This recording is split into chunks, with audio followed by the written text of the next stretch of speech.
नमस्कार, आप देख रहे हैं इंडिया न्यूज। आपके साथ में हूं वंदना स्रोही। खबरें लगातार जारी हैं, महाकवरेज आप देख रहे हैं क्योंकि शपथ ग्रहण आज मोदी सरकार का होने जा रहा है और पीएम मोदी एक बार फिर से प्रधानमंत्री पद की शपथ लेंगे। कुछ ही घंटों का वक्त बचा है।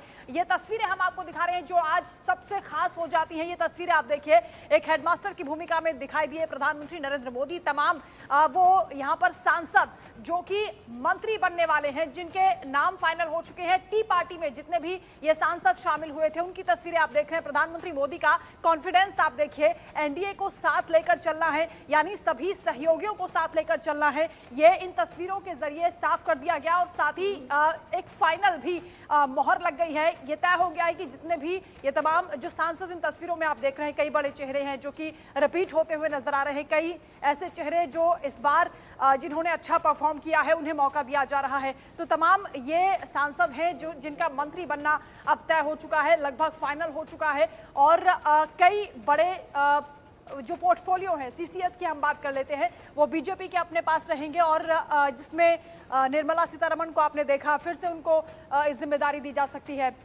इसके अलावा राजनाथ सिंह को आप देख रहे हैं, अमित शाह को आप देख रहे हैं, ये तमाम वो चेहरे हैं। एस जयशंकर भी इन तस्वीरों में आप देख पाएंगे। यानी वो चार बड़े पोर्टफोलियो जिसको लेकर सबसे ज्यादा सुगबुगाहट थी कि वो क्या सहयोगियों के पास जा सकते हैं, लेकिन बीजेपी ने, क्योंकि सबसे बड़ी पार्टी बनकर बीजेपी उभरी है, हालांकि पूर्ण बहुमत हासिल नहीं कर पाई, लेकिन एनडीए के साथ मिलकर जो सरकार बनाई जा रही है वो तस्वीरें आप देख रहे हैं। इसके जरिए बहुत सी चीजें साफ हो जाती हैं। कई ऐसे सवाल थे जिस पर विराम लग गया, जिनके जवाब इन तस्वीरों से मिल गए हैं कि कैसे सहयोगियों को साथ लेकर उनके मान सम्मान को बढ़ाते हुए, उनकी वैल्यूज को साथ में लेकर चलते हुए ये तस्वीरें आप देख रहे हैं। प्रधानमंत्री नरेंद्र मोदी सबसे मुखातिब हुए, पहले चाय पर चर्चा हुई और ये तस्वीरें उसी दौरान की आप देख रहे हैं। शपथ ग्रहण होगा शाम 7:15 बजे और उस दौरान कई और चेहरे भी आपको नजर आ सकते हैं जो इन तस्वीरों में नहीं दिखाई दे रहे हैं। हालांकि ये जो तस्वीरें हैं ये साफ कर देती हैं कि आज जो एक बड़ा इवेंट होने वाला है उसमें तमाम चेहरे होंगे। एस जयशंकर बीजेपी कोटे से मंत्री हैं और क्योंकि जिम्मेदारी विदेश मंत्री की संभाल रहे हैं, एक बार फिर से उनको मौका दिया जा सकता है, क्योंकि मंत्री तो वो बन रहे हैं, ये तो तय हो गया है। पोर्टफोलियो में क्या बदलाव होगा ये देखना होगा। जो सीसीएस है, यानी कमेटी जो बनाई गई, जिसमें चार बड़े पोर्टफोलियो, जिसमें वित्त की बात करते हैं, गृह की बात करते हैं, रक्षा की बात करते हैं और विदेश मंत्रालय की बात करते हैं। एस जयशंकर एक अच्छी भूमिका उन्होंने विदेश मंत्रालय संभालते हुए निभाई है, एक बड़ी जिम्मेदारी उन्होंने संभालते हुए निभाई है और विदेशों में भारत की जो एक मजबूत छवि बनी है उसके लिए इनको एक बड़ा क्रेडिट जाता है। पीएम मोदी के भरोसेमंद जो मंत्री हैं उनमें से ये एक बड़ा नाम है एस जयशंकर। और लगातार आपने देखा होगा बड़े मुद्दों को लेकर वो खुलकर बेबाकी से बातचीत भी करते हैं। पीओके को लेकर भी वो कई बार खुलकर बोल चुके हैं। 2019 में पद्मश्री से एस जयशंकर को नवाजा गया था और इनको लेकर ये कहा जा रहा है कि एक बार फिर से जिम्मेदारी विदेश मंत्रालय की दी जा सकती है। भारत की छवि को उन्होंने काफी हद तक जो है मजबूत किया है। मोदी 2.0 में बड़ी जिम्मेदारी निभाई, अब 3.0 को लेकर भी चर्चा है। एक अश्विनी वैष्णव का भी नाम है, बीजेपी कोटे से मंत्री हैं, इन्हें भी बड़ी जिम्मेदारी दी जा सकती है। रेल मंत्रालय की जिम्मेदारी उन्होंने संभाली है और इस बार पोर्टफोलियो क्या बदलेगा या फिर से वही जिम्मेदारी दी जाएगी, इस पर नजर रहेगी। संचार मंत्री का भी पद इन्होंने मोदी 2.0 में संभाला है और इस बार 3.0 में किस तरह से ये जिम्मेदारियों को आगे बढ़ाएंगे और कौन सा इन्हें पोर्टफोलियो दिया जाएगा, इस पर नजर रहेगी। लेकिन ये वो नाम आप देख रहे हैं, बड़े चेहरे आप देख रहे हैं जो कि 3.0 में मंत्री बनने जा रहे हैं। यानी शाम को जब शपथ ग्रहण का कार्यक्रम होगा, समारोह होगा, उस दौरान इन तमाम मंत्रियों को आप देखेंगे जो कि शपथ लेते हुए दिखाई देंगे। और एस जयशंकर जो कि राज्यसभा सांसद हैं, बीजेपी कोटे से मंत्री बनने जा रही हैं, ये तस्वीरें साफ हो गई है। रचना, कुछ नाम ऐसे हैं जिनको लेकर चर्चा पहले से चल रही थी, कुछ नाम ऐसे हैं जिनकी चर्चा सुबह हुई है, कुछ नाम ऐसे हैं मुझे लगता है शाम में अचानक से नजर आएंगे। और अब जब शाम में अचानक से नजर आएंगे तो वो सरप्राइजिंग एलिमेंट के तौर पर सामने आएंगे। मेरे साथ में राहुल लाल जी भी हैं, मेरे साथ में अनुराग ठाकुर जी भी हैं। चूंकि हम चुनावी रिजल्ट से लेकर अब आज पहुंच चुके हैं शपथ ग्रहण के दिन पर। अच्छा अनिल जी, क्योंकि पहले से जो नाम चल रहे थे वो जो अनुराग ठाकुर का नाम चल रहा था, वो कंगना का नाम चल रहा था। कंगना तो मैं फिर भी सोचूं कि ठीक है, पहली बार जीती हैं, पहली बार लड़ी हैं, तो उनका नाम शायद आउट हो गया हो, लेकिन अनुराग ठाकुर इस पूरी टी पार्टी में नजर नहीं आए, ऐसा क्यों? बिल्कुल रचना, देखिए बड़ा नाम था और बड़े मंत्री थे, लेकिन इस बार जो है जो लिस्ट आई है उसमें नाम नहीं है। लेकिन खबर ये है कि 63 के आसपास जो है मंत्री मोदी कैबिनेट में हो सकते हैं, और लिस्ट में अभी 8 से 10 नाम जो है वो कम है। हो सकता है कि थोड़ी देर बाद या शाम तक कुछ और नाम जोड़े जाएं, लेकिन अगर हम देखें 2014 में जेपी नड्डा जो हैं वो मंत्रिमंडल में शामिल थे। उस वक्त जो है अनुराग ठाकुर जो है मंत्रिमंडल में नहीं थे, यानी हिमाचल से एक मंत्री उस वक्त था। 2019 में अनुराग ठाकुर जो हैं उनकी एंट्री होती है, लेकिन नड्डा जी को संगठन में भेजा जाता है। तो इस बार नड्डा जी मंत्रिमंडल में शामिल हो रहे हैं, और ख़बर यह है कि वो राज्यसभा में लीडर ऑफ नेता के तौर पे भी रहेंगे, क्योंकि पीयूष गोयल को हो सकता है कि बड़ी जिम्मेदारी दी जाए। लेकिन अब अनुराग ठाकुर जो हैं या तो शाम तक कंफर्म हो जाएगा या फिर संगठन में जिम्मेदारी तो फिर दी दो जाती चेहरे है। हो जाएंगे क्या, जेपी नड्डा अनुराग ठाकुर दोनों, ऐसा क्या? अभी इसके बिल्कुल क्लियर नहीं है, लेकिन मैंने आपको पिछली 2014 से 19 और 19 से 24 की जो कहानी बताई, हिमाचल से एक चेहरा जो है वो मंत्रिमंडल में रहा है, एक संगठन में रहा है। 2014 से 19 तक नड्डा मंत्रिमंडल में थे, और 19 के बाद जो है 24 तक अनुराग ठाकुर जो है वो मंत्रिमंडल में शामिल क्या रहे। एक वजह ये भी हो सकती है कि जेपी नड्डा ने जिस तरह से लगातार काम किया है पार्टी के लिए एक अध्यक्ष के तौर पर, अच्छी परफॉर्मेंस भी कई राज्यों से मिली है, क्या उन्हें इनाम के तौर पर ये केंद्रीय मंत्री पद का जो हिस्सेदार बनाया जा रहा है, या फिर क्योंकि बीजेपी का कोटा इस बार कम रहेगा, मंत्रियों की संख्या कम रहेगी 2019 के मुकाबले, क्योंकि इस बार पूर्ण बहुमत से बीजेपी सरकार नहीं बना पाई है, एनडीए के सहयोगियों को साथ लेकर चलना है, क्या एक बड़ी वजह यह भी हो सकती है कि सीमित मंत्रियों को आगे किया जा रहा है? देखिए, इस बार स्वाभाविक रूप से बीजेपी के कोटे के मंत्रियों की संख्या, वंदना जी, बिल्कुल कम होना तय है, क्योंकि सहयोगी दलों की तरफ से उन्हें भी पर्याप्त प्रतिनिधित्व देना है। 2019 में जैसे मैंने बार बार कहा कि सहयोगी दलों को केवल मंत्रिमंडल में एक एक जो है कि उन्हें पद जो उन्हें दिया गया था, लेकिन इस बार उनके संख्या बल के अनुसार उन्हें पद प्राप्त होने हैं। तो ऐसे स्थिति में हिमाचल प्रदेश में जो हम लोग देख रहे हैं, बात तो सही है कि शाम तक में ही स्थिति स्पष्ट होगी, लेकिन अगर अनुराग जी को जो है कि संगठन की जिम्मेवारी दे दी जाए तो कोई आश्चर्यजनक स्थिति नहीं है वहाँ पे। और वैसे भी देखिए, हिमाचल प्रदेश में अभी तो भारतीय जनता पार्टी ने शानदार परिणाम जो है कि दिया है, लेकिन ये नहीं भूलना चाहिए कि विधानसभा चुनाव के दरमियान में अनुराग ठाकुर जी के जो नीचे जो तमाम विधानसभा क्षेत्र थे वहाँ पे भारतीय जनता पार्टी की बड़ी हार हुई थी। लेकिन क्या उस समय के आधार पर अभी निर्णय लिया जाएगा, इसकी संभावना काफ़ी कम है। तो देखना पड़ेगा कि क्या परिस्थितियां बन रही है। लेकिन अलग अलग कई लोगों के जब बीजेपी के कोटे से मंत्रियों की संख्या कम होगी तो कई लोगों को संगठन में जिम्मेवारी में लगाया जाएगा। ये स्वाभाविक एक स्थिति बनेगी ही और ये बनेगी। जिम्मेदारी बदली जाना या फिर तय होना जरूरी भी है, क्योंकि आने वाले वक्त में अलग अलग राज्यों में विधानसभा इलेक्शंस की भी तैयारी करनी है। और बीजेपी तो कही ही जाती है कि चुनावी पार्टी है, हर वक्त वो इलेक्शन मोड में रहती है। लेकिन राहुल जी, चूंकि आज शपथ ग्रहण का दिन है और अब 2014-2019 की जो तस्वीरें हैं सोशल मीडिया पर बहुत ट्रेंड हो रही हैं, और 2014-19 के शपथ ग्रहण की वो तस्वीरें जो शाम के वक्त थी, मेरे मन में एक सवाल आया कि क्या ये प्रोटोकॉल है कि शाम में ही शपथ होती है? फिर मैंने इसके बारे में पढ़ा तो नहीं, शाम में शपथ हो ये प्रोटोकॉल नहीं है। तो क्यों नरेंद्र मोदी ने शाम में ही शपथ लेना चुना होगा? और ये टाइम 7 बजे भी हो सकता था, 8 बजे भी हो सकता था, 7:15 ही क्यों? हालांकि आप एस्ट्रोलॉजर नहीं है, मैं जानती हूँ, लेकिन फिर भी मेरे मन में सवाल है। नहीं, बिल्कुल जो आपके मन में सवाल है, मैं स्पष्ट दावे के साथ कह सकता हूँ, मैं एस्ट्रोलॉजर नहीं हूँ, लेकिन 7:15 बजे अगर वो शपथ ग्रहण हो रहा है वो शुभ मुहूर्त की स्थिति होगी। चूंकि मैं अगर 2014 याद करूं, 16 मई को चुनाव परिणाम आ गए थे और प्रधानमंत्री जी ने शपथ लिया था 26 मई को।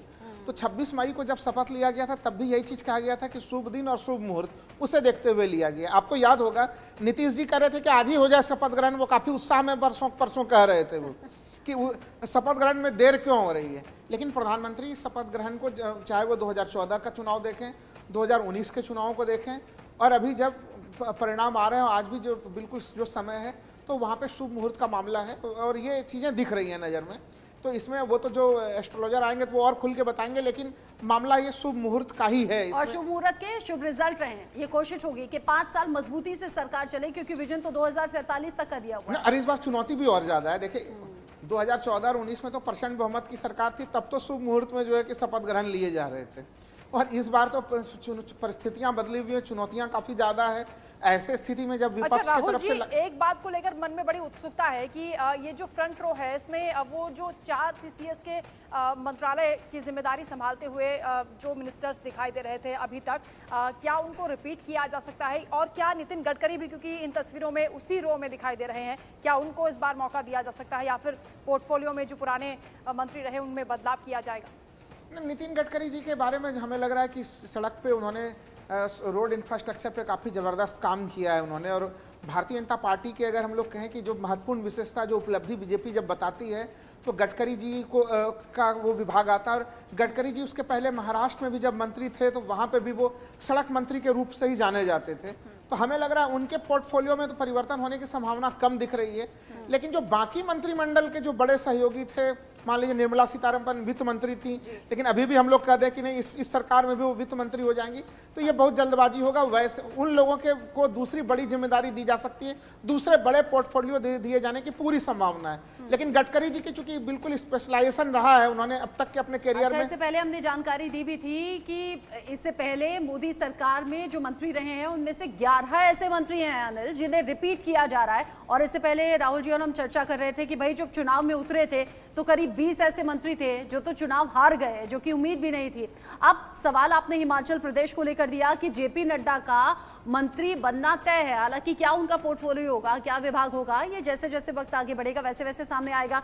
लेकिन पंजाब से भी तो चीजें हैरान कर रही हैं रवनीत बिट्टू के तौर पर। बिल्कुल, देखिए किसी को नहीं पता था कि पंजाब से रवनीत सिंह बिट्टू का नाम सामने आ सकता है। लेकिन रचना, आपको याद होगा अमृतसर की सीट थी, वहाँ से चुनाव हारने वाले हमेशा मंत्री बने हैं। इस बार पंजाब से किसका नाम होगा ये सब लोग चर्चा कर रहे थे। लेकिन रवनीत बिट्टू जो हैं चुनाव हारने के बाद भी उनको फ़ोन आता है, तो इसका साफ मतलब है कि बीजेपी पंजाब में चुनाव तो लड़ी है लेकिन उनका फोकस जो है अगले विधानसभा चुनाव की तरफ है। 18% के आसपास जो है वोट परसेंट बीजेपी को पंजाब में मिला है और वहां से एक ऐसा फेस देना बहुत जरूरी है। ये जरूरी भी हो जाता है विधानसभा चुनाव पर फोकस करना भारतीय जनता पार्टी का, क्योंकि केंद्र में सरकार और जिस तरह खालिस्तान को लेकर माहौल बनाने की कोशिश चल रही है पंजाब में, और भी कई चीजें हैं, इसलिए फोकस अभी से बनाने की कवायद शुरू हो गई।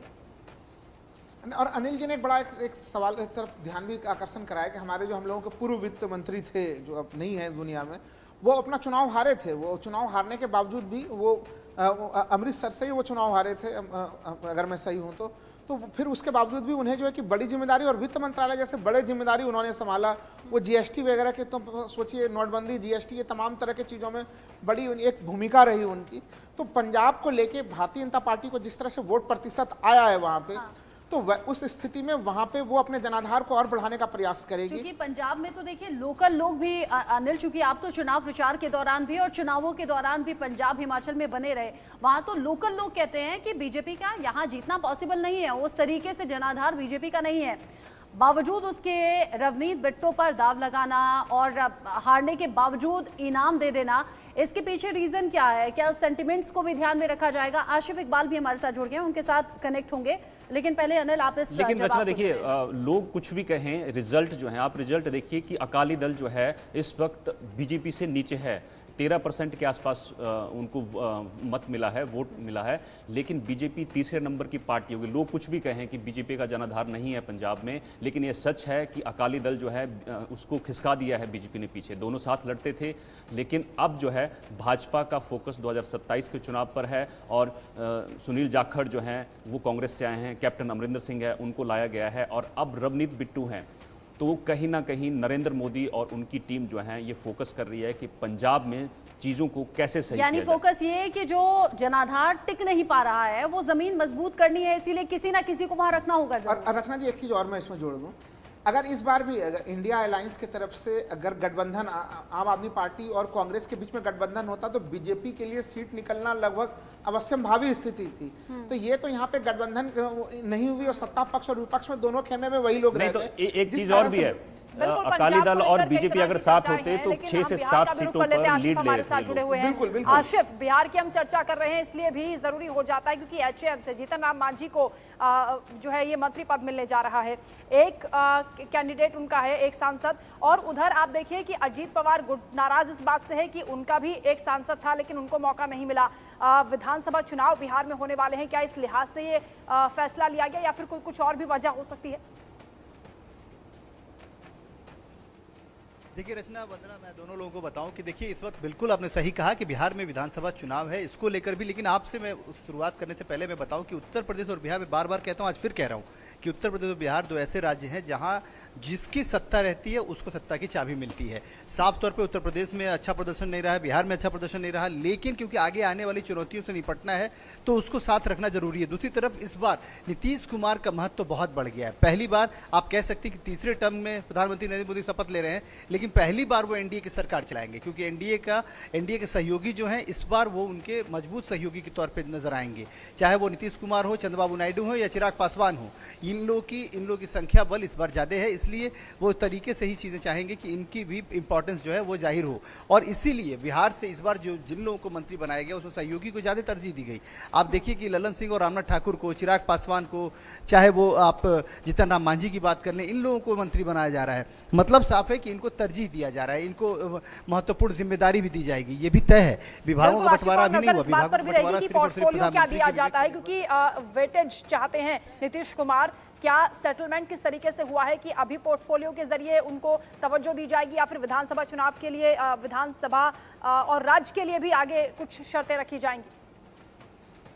नहीं रचना, मैं आपको बताऊं, देखिए रचना एक बात समझिए, एक चीज समझ लीजिए कि एक बात और है, जो नीतीश कुमार चाहते थे उन्होंने तो करा लिया। उन्होंने 24 घंटे पहले भारतीय जनता पार्टी के दोनों डिप्टी सीएम, मैं दोनों डिप्टी सीएम की बात कर रहा हूं, बिहार के दोनों डिप्टी सीएम ने चीख के कहा कि अब 2025 में हम नीतीश कुमार के नेतृत्व में चुनाव लड़ेंगे। जबकि आपको याद होगा कि जो एक डिप्टी सीएम सम्राट चौधरी हैं वो बार बार नीतीश कुमार के लिए ही उन्होंने मुरेठा बांध रखा है। मुरेठा आप समझते हो कि गमछा जो ऊपर सर पे बांधा जाता है, पगड़ी जो बांधी जाती है वो अलग अलग तरीके से होता है, वो मुरेठा कहते हैं बिहार में, उसको बांधा था और उन्होंने कहा था कि मैं नीतीश कुमार को हटा के हटूंगा। और अभी तक उनका वो आशिफ, आप जो कह रहे हैं कॉन्फिडेंस बना हुआ है नीतीश कुमार का, एक खबर यह है बिना शर्त के समर्थन, लेकिन दूसरी बात यह है कि ऐसी में कह दिया नीतीश कुमार ने कि जो बिहार के अधूरे काम है वो आप पूरे करवा ही दीजिएगा।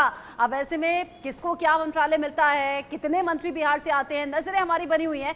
लेकिन लगातार जो आज की बड़ी खबरें हैं और बड़ी तस्वीरें हैं, शाहबाज उन पर नजर बनाए हुए हैं। शाहबाज, कुछ तस्वीरें हैं नहीं? बिल्कुल रचना, देखिए सबसे पहले इंडिया न्यूज़ ने बताया कि कौन कौन मंत्री बनने जा रहा है और सबसे पहले हमने ये दिखाया कि कौन कौन सी जो तस्वीर है उसमें कौन कौन लोग शामिल है। एक तस्वीर मैं अपने दर्शकों को दिखाना चाहूंगा, उन तस्वीरों के जरिए समझिए आप कि क्या किसको पोर्टफोलियो मिल सकता है। आप इन तस्वीरों को जरा बड़े ध्यान से देखिए। यहाँ देखिए ज्योतिरादित्य सिंधिया नजर आ रहे हैं, ये पहले भी मंत्री थे और इस बार भी इनका मंत्री बनना तय हो गया है और इस टी पार्टी में वो नजर आते हैं। प्रधानमंत्री नरेंद्र मोदी को आप यहाँ देख सकते हैं, एक साइड पे यहाँ पर कुछ मंत्री बैठे हुए हैं और दूसरी साइड में कुछ मंत्री बैठे हुए हैं। जेपी नड्डा नजर आ रहे हैं यहाँ पर, और साथ ही साथ आप ये देखिए यहाँ पर जो अगर हम बात करें ललन पासवान की बात कर ले यहाँ पर, इसके अलावा जीतन राम मांझी की बात कर ली जाए, और साथ ही साथ आप देखिए नितिन गडकरी है और इसके अलावा गृह मंत्री अमित शाह है। तो ये वो रो है जो बता रही है कि किनका मंत्री बनना। इधर देखिएगा, ये सबसे इंपॉर्टेंट। मैं अगर शुरुआत करूं तो एस जयशंकर यहाँ पे बैठे हुए नजर आ रहे हैं, ये सीधे तौर पर ये इशारा कर रहे हैं कि कौन कौन जो है इस वक्त मंत्री पद में है। निर्मला सीतारमण को आप यहाँ पर देख सकते हैं सीधे तौर पर। अभी नया नाम अगर हम देखें यहाँ पर तो शिवराज सिंह चौहान, ये एक बड़ा नाम है खास तौर पर। हालांकि जो मध्य प्रदेश में जिस तरह से परफॉर्मेंस रही है रचना, वो ये अपने आप में बताती है कि जो कद है शिवराज सिंह चौहान का और ऊंचा होता नजर आ रहा है। जेडीएस की तरफ से बात करें, एच डी कुमार स्वामी की अगर हम बात करें यहाँ पर, वो इस पिक्चर में नजर आ रहा है सीधे तौर पर। ये वो तस्वीरें हैं जो बता रही है कि मोदी की जो तीसरी कैबिनेट है वो कैसे होने जा रही है 3.0 में। रक्षा मंत्री राजनाथ सिंह का नाम अगर हम देखें तो सीधे तौर पर राजनाथ सिंह है, वो उनका चेहरा यहाँ देखिएगा।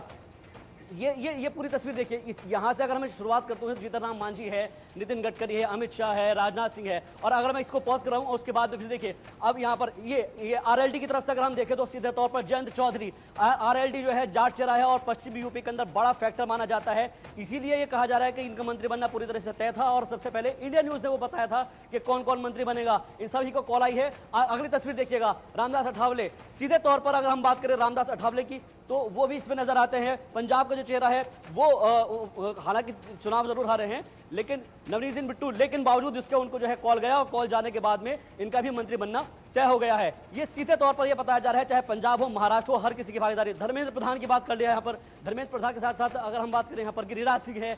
इसके अलावा यहाँ पर आप देख सकते हैं सीधे तौर पर ML खट्टर है, मनोहर लाल है जो कि पूर्व सीएम है हरियाणा के, हालांकि उनको हटा दिया गया था और उसके बाद अब जो है केंद्र में बड़ी जिम्मेदारी मिलने जा रही है उनको। इसके अलावा अगर हम बात करें यहाँ पर जेडीएस की, तो जेडीएस जो है वो भी जो है अपना किरदार उन्होंने निभाया था, अच्छा जो है अलाइन पार्टनर है। तो ये वो लोग हैं। गिरिराज सिंह को आप यहाँ पर देख सकते हैं। गिरिराज सिंह पहले भी मंत्री रह चुके हैं मोदी सरकार के अंदर और तीसरे टर्म में भी उनकी जो तस्वीर है वो कंफर्म है। इसके अलावा धर्मेंद्र प्रधान की हम बात करें, यहाँ पर सीधे तौर पर धर्मेंद्र प्रधान जो है वो भी इसमें नजर आ रहे हैं। तो मोदी की इस तीसरी टर्म में जो है देखिए जितिन प्रसाद भी वो चेहरा है जो कि खास तौर पर पहले जो है सरकार के अंदर आए थे बीच में ही और उसके बाद में जो है अब इनका जो है मंत्री बनना तय हो गया है। तो ये वो नाम है रचना के सीधे तौर पर सबसे पहले हमने वो जानकारी दी थी कि कौन कौन लोग शामिल होंगे और अब ये तस्वीरें बता रही है कि इस कैबिनेट का रूप और स्वरूप कैसा होगा। चिराग पासवान को आप देखिए, चिराग पासवान यहाँ पर नजर आ रहे हैं। इसके अलावा अगर हम देखें यहाँ पर तो अश्विनी वैष्णव नजर आ रहे हैं, नित्यानंद नजर आ रहे हैं, ललन पासवान नजर आ रहे हैं। ये वो नाम है जो कि मोदी 3.0 के नाम है, सबसे बड़े नाम है। और आप देखिए यहाँ पे ज्योतिरादित्य सिंधिया यहाँ पर नजर आ रहे हैं। प्रधानमंत्री नरेंद्र मोदी सबको बता रहे हैं कि 2047 का हमारा क्या विजन है, अगले 100 दिनों का विजन क्या है, रोड मैप क्या है और साथ ही साथ रचना। ये देखिए ये पूरी वो कैबिनेट है जो कि आज की सबसे बड़ी तस्वीर है, सबसे बड़ी खबर है रचना। सबसे बड़ी तस्वीर है और देखने में ऐसा लग रहा है शाहबाज की मोदी की पाठशाला है ये। नव निर्वाचित सांसदों के साथ बातचीत की है, संबोधन किया है और जानकारी ऐसी अगले 5 साल का रोड मैप भी पूछ लिया है कि भाई अपने अपने संसदीय क्षेत्र में आपका काम क्या होगा, आपकी प्रायोरिटी क्या होगी। साथ ही साथ आने वाले टाइम में जिन जिन राज्यों में विधानसभा इलेक्शन है उनकी भी तैयारी होनी है। लेकिन चूंकि सोशल मीडिया का जमाना है और राहुल जी सोशल मीडिया पर चीजें बहुत आग की तरह फैलती हैं। अभी जब शाहबाज जानकारी दे रहे थे मैंने ऐसे ही सोशल मीडिया अकाउंट एक्स उठा लिया, चर्चाएं होने लगी हैं अनुराग ठाकुर को लेकर। कहना है भाई अनुराग ठाकुर को इस बार कैबिनेट में जगह क्यों नहीं मिली। देखिए अनुराग ठाकुर जी का नाम जब से सुबह से मैं नहीं देख रहा हूँ, खुद मेरे लिए भी आश्चर्य का विषय है क्योंकि काफ़ी अगर केंद्रीय मंत्रिमंडल में मैं कहूँ तो अनुराग ठाकुर काफ़ी सुपर एक्टिव रहने वाले लोगों में से हैं। वो अपने उनका कामकाज भी जो है कि वो भी अच्छा रहा है उनका। तो अगर परफॉर्मेंस के आधार पे भी अनुराग ठाकुर जी को जो है कि उस आधार पे भी उन्हें बाहर छांटना बड़ा मुश्किल सा चीज़ है। क्या सहयोगी दलों का प्रेशर रहा है, अब मुझे नए यही चेहरों लग को रहा है, मौका मिलना? मुझे यही लग रहा है कि सहयोगी दलों का ही कहीं न कहीं प्रेशर रहा है और ऐसे स्थिति में जो भारतीय जनता पार्टी इन लोगों को जो है कि संगठन के क्षेत्र में जिम्मेदारी देगी और कुछ और बड़े नाम भी, चूंकि देखिए जो पहले मंत्रिमंडल में जो लोग रहे हैं उनको जगह नहीं मिलेगी। 4 पूर्व सीएम जिसमें राजनाथ सिंह को आप अलग कर दीजिए क्योंकि उन्हें तो एक बड़ा पोर्टफोलियो मिल सकता है क्योंकि उन्होंने रक्षा मंत्री की जिम्मेदारी भी संभाली है और जो फ्रंट रो है उसमें वो दिखाई दिए। लेकिन शिवराज सिंह चौहान इन तस्वीरों में आप देखिए, कुमार स्वामी और इसके साथ ही मनोहर लाल, इनको क्या जिम्मेदारियां दी जा सकती हैं आपकी नजर में? देखिए हमें लग रहा है कि मनोहर लाल जी का मामला, चूंकि करनाल सीट तो अगर उन्हें नहीं दिया जाता तो मैं दावे के साथ कह सकता हूं कि वो सीट भारतीय जनता पार्टी हारी जाती वो। और उन्होंने 10 वर्ष तक एक तरह से भारतीय जनता पार्टी की जिस तरह से काफ़ी महत्वपूर्ण ढंग से उन्होंने भारतीय जनता पार्टी को मजबूत किया है हरियाणा में। आज जरूर एंटी इनकम्बेंसी फैक्टर है, अब वो भी हमें लग रहा है कि किसानों से संबंधित मामलों के कारण है। तो उन्हें कुछ ना कुछ हो सकता है कृषि से संबंधित कुछ चीज़ें दे दी जाए या कुछ अन्य चीज़ों उनको दी जाए, लेकिन कुछ महत्वपूर्ण भूमिका मिलेगी। पोर्टफोलियो का भी अनुमान लगाना बड़ा मुश्किल सा चीज़ है जी, क्योंकि प्रधानमंत्री जी लगातार जो है कि सरप्राइज देने के लिए माहिर हैं। तो ऐसे स्थिति में इस समय पोर्टफोलियो का अनुमान तो काफी बिल्कुल मुश्किल इनके है। अनुभव का लाभ किस तरह से लिया जाएगा, कैसे स्ट्रेटजी तैयार होगी, आगे हम देखेंगे। तो बातचीत हम लगातार कर रहे हैं इस बारे में कि नरेंद्र मोदी तीसरी बार प्रधानमंत्री पद की शपथ लेने वाले हैं और शपथ ग्रहण समारोह शाम 7:15 पर होगा। तमाम रिएक्शंस भी सामने आ रहे हैं। उत्तर प्रदेश के डिप्टी सीएम दिनेश शर्मा से बातचीत की गई है और मेरे सहयोगी ने बातचीत की है, क्या कुछ उन्होंने कहा, आप सुनिए। नरेंद्र मोदी एक बार फिर से शपथ लेने के लिए पूरी तरीके से तैयार है प्रधानमंत्री की और अभी दिल्ली में बड़े नेताओं का जमावड़ा लगना शुरू हो गया है। फिलहाल हमारे साथ मौजूद हैं उत्तर प्रदेश के पूर्व उप मुख्यमंत्री दिनेश शर्मा जी। सर, जिस तरीके से प्रधानमंत्री नरेंद्र मोदी एक बार फिर से शपथ लेने वाले हैं तो उसको किस तरीके से देखते हैं आगे आने वाले 2047 के मिशन में, और यूपी की परफॉर्मेंस जो कम रही है उस पर क्या कहेंगे? देखिए, ये एक ऐतिहासिक क्षण है। लगातार तीसरी बार माननीय प्रधानमंत्री के रूप में मोदी जी शपथ ले रहे हैं और एनडीए की सरकार तीसरी बार बन रही है। जिस तरीके से अभी 4 राज्यों के भी चुनाव हुए हैं, आंध्र प्रदेश में हमारा एनडीए की सरकार बनी, सिक्किम में एनडीए की बनी, हमने अरुणाचल और उड़ीसा में बीजेपी ने अपनी एब्सोल्यूट मेजॉरिटी के साथ सरकार बनाई है। तो हम कह सकते हैं कि चारों तरफ बीजेपी को एक व्यापक समर्थन मिला है। अगर कहीं थोड़ी सी कमी किसी प्रदेश में रही है तो बीजेपी हमेशा अपने कार्यों की समीक्षा करती है और समीक्षा के आधार पर निर्णय करके उस कमी को पूरा करती है। मैं कह सकता हूँ ये एक ऐतिहासिक क्षण है और ऐतिहासिक क्षण में हम पूरी तन्मयता के साथ हमारी पार्टी लगी है। जी सर, बहुत से नामों का विचार विमर्श हो रहा है मंत्रिमंडल के लिए, आपका नाम भी कहीं ना कहीं सूत्रों के हवाले से सामने आ रहे हैं, किन का नाम सामने आ सकता है? हम सबका नाम क्या है, हम लोग की कार्यकर्ता हैं, नाम के लिए नहीं, हम लोग काम के लिए आगे आते हैं और जब काम होगा तो पार्टी का नाम हो, व्यक्ति का नाम ये महत्वपूर्ण नहीं है, पार्टी का नाम हो ये ज़्यादा महत्वपूर्ण है और आज पार्टी का नाम हो रहा है, यही सबके लिए खुशी है और सब मिल के जो एनडीए के घटक हैं काम करें, यही सबकी चेष्टा है। सर बस आखिरी सवाल मेरा, विपक्ष कह रहा है कि ये सरकार जो है 5 साल तक टिक नहीं पाएगी, जो ये पूरा गठबंधन है। मुझको लगता है विपक्ष का जो गठबंधन है ये 5 साल तक नहीं टिक पाएगा, ये भी जल्दी से धड़ा पड़ करके वो खटा खटा लग होने का काम करेगा। शुक्रिया सर हमसे बातचीत करने के लिए। तो ये थे हमारे साथ दिनेश शर्मा जी, जिन्होंने बहुत साफ कर दिया है कि जिस तरीके से प्रधानमंत्री मोदी एक बार फिर से शपथ लेने वाले हैं तो किन मुद्दों पर चर्चाएं होंगी और गठबंधन यानी कि विपक्षियों का जो गठबंधन है उस पर भी उन्होंने अपनी प्रतिक्रिया साफ कर दी है। कैमरा पर्सन पवन के साथ उत्तर प्रदेश के पूर्व डिप्टी सीएम दिनेश शर्मा को आपने सुना, जिन्होंने कहा कि 5 साल तक स्थिर सरकार चलने वाली है, विपक्ष के मंसूबे कभी भी कामयाब नहीं होंगे जिस ताक में वो बैठे हैं, क्योंकि कहा जा रहा है कि वेट एंड वॉच की स्थिति में रहेंगे। इसको लेकर दिनेश शर्मा ने स्थिति साफ कर दी है। उत्तर प्रदेश के लिहाज से भी उन्होंने कहा कि अब आने वाले वक्त में, क्योंकि समीक्षा लगातार हो रही है, तो उत्तर प्रदेश में जो भी खामियां रही हैं उसे दूर करने का प्रयास किया जाएगा। राहुल लाल जी, लेकिन उत्तर प्रदेश से इस बार बड़ी निराशा हाथ लगी है भारतीय जनता पार्टी के। आज की जो कैबिनेट दिखाई देगी, जो मिनिस्टर्स को लेकर चर्चा हो रही है, उसमें जरूर इसका प्रभाव नजर आएगा। राहुल जी आपसे सवाल है। देखिए, उत्तर प्रदेश को लेके जो मैं मान रहा हूँ कि जिस तरह से 7 केंद्रीय मंत्रियों की बड़ी हार हुई है यहाँ पे, तो उत्तर प्रदेश को लेके भारतीय जनता पार्टी की पूरी जो व्यू रचना होगी वो काफ़ी अलग किस्म की होगी। अब देखिए, अगर मैं देखूँ कि इस बार जो कुर्मी वोट है वो काफ़ी बड़ी संख्या में जो है कि वो इंडिया अलायंस की तरफ गया है, तो ऐसे स्थिति में अनुप्रिया पटेल उनका नंबर तो है ही, लेकिन साथ ही साथ जो है कि पंकज चौधरी जी, उनका नाम भी काफ़ी महत्वपूर्ण है और भारतीय जनता पार्टी के पुराने जो है कि वो सिपाही रहे हैं, तो उनका नाम भी, हालांकि कभी उनको मैंने अभी देखा नहीं है, इनमें हो सकता है पीछे की तरफ बैठे हों तो नहीं पता, लेकिन वो केंद्रीय मंत्रिमंडल में उनके नाम जाने की पूरी संभावना है। साथ ही साथ अगर हम लोग देखें, यहाँ पे अजय मिश्र टैनी की हार हुई है, और तो वैसे स्थिति में ब्राह्मण चेहरा जो है कि कोई इन्हें लाना है, तो जितिन प्रसाद जी का नाम वो काफ़ी हद तक कन्फर्म है ही, शायद हम लोगों को अंदर दिखे भी हैं जितिन प्रसाद जो है।